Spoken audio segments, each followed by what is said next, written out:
Gloire, Jésus-Christ sauve. C'est votre serviteur Noah Lomata, l'acteur du réveil spirituel.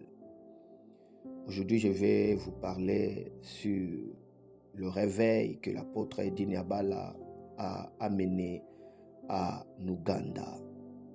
Je rappelle que l'apôtre Edini Abala est l'un des pères du réveil en Afrique. Il a amené le réveil dans plusieurs pays en Afrique, à l'est, l'ouest, sud, nord.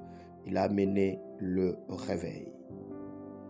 Edini Abala, c'est un homme mystère. Il porte le mystère des chiffres 7 et puis le mystère de lettre A. Regardez, Edini Abala Alexandre, apôtre AAA. Il est né le 27 avril. Il débute le ministère. Il est né le 27 avril 1927. Il débute le ministère en 1957. Il vient à Kinshasa en 1967 où il a prononcé Alléluia Amen pour la première fois. Il va mourir en 1997, soit 97. Donc il marche dans le chiffre 7 à l'âge de 70 ans, soit 70 ans. À cause de la passion de témoigner Christ, l'apôtre Edini Abala sera surpris par le service de l'ordre dont il fera prison, car on pensait qu'il faisait partie des mouvements de libération pour l'indépendance en Afrique. Là, nous sommes en Ouganda. Alors, dans sa cellule de prison, des visiteurs anglais lui racontèrent et lui posèrent cette question. « Pourquoi as-tu été arrêté ?» « Pour la bonne nouvelle, répondit Edini Abala. « Quel genre de bonne nouvelle ?» « La bonne nouvelle du royaume de Dieu, que les hommes se détournent du mal et reviennent à Dieu. » Voilà la réponse d'Edini Abala. Alors, lors du jugement, pour prononcer la condamnation, ces deux Anglais se sont présentés comme les avocats d'Edini Abala et ils ont fondé leur défense par la loi de la reine Élisabeth sur la protection des serviteurs de Dieu. Sur ce, Edini Abala fut libéré de la prison et les juges l'ont dit « Ramène-nous 50 membres en 6 mois pour qu'on te délivre les documents de servir librement ici en Ouganda. » Edini Abala répliqua « 6 mois, c'est beaucoup. Donnez-moi seulement 3 jours et je vous amènerai ces personnes. » Alors le juge lui dit « Tu es fou. Où comptes-tu ramasser ces hommes en 3 jours ?» Waouh, cet homme avait la foi terrible.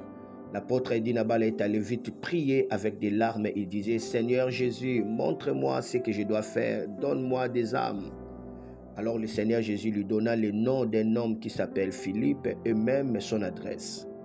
Alors la joie remplit son cœur. Il est parti à la recherche de cet homme. Arrivé à l'endroit indiqué par le Seigneur, Edini Abala a été étonné de voir exactement l'homme que Jésus lui avait parlé.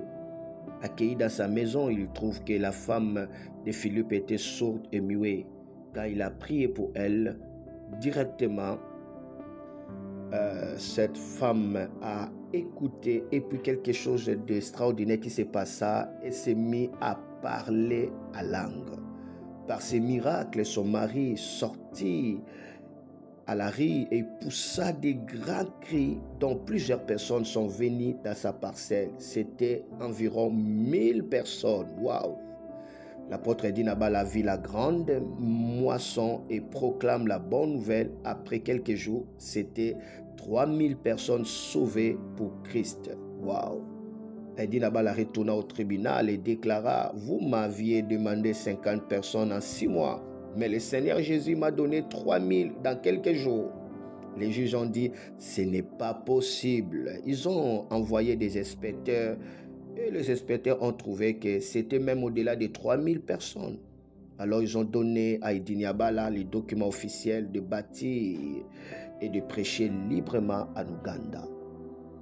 À cause des miracles, des signes et des prodiges qui se faisaient à travers le ministère d'Edini Abala, alors le roi de l'Ouganda qui s'appelait Souverain Mutesa Kabaka invita Edini Abala à son palais pour prier pour sa reine qui fut paralysée durant plusieurs années. Quand Edini Abala a prié pour la reine, d'un coup, elle s'est mise à marcher et sauter, ce qui fait que la nouvelle s'est répandue. Toutes les radios en parlaient et quelques jours après, la reine et plus de 3000 personnes furent baptisées à la rivière avoisinante au palais. Waouh! Ça, c'est ce que le Seigneur est capable de faire. Nous voyons dans la vie de cet homme, Heidi Nabala avait la foi, avait la compassion des âmes, mais il ne faisait pas confiance à l'intelligence humaine. À chaque fois qu'il voulait évangéliser, soit gagner le terrain, il entrait dans la prière. Et dans la prière, il pleurait beaucoup. Il pleurait, il cherchait la direction de Jésus. Et Jésus lui montrait la direction, ce qu'il doit faire. Et quand il le fait, directement, il touche des nations. Lui-même, Heidi Nabal a insisté toujours dans ses prédications, dans ses enseignements, surtout lorsqu'il enseignait le ministère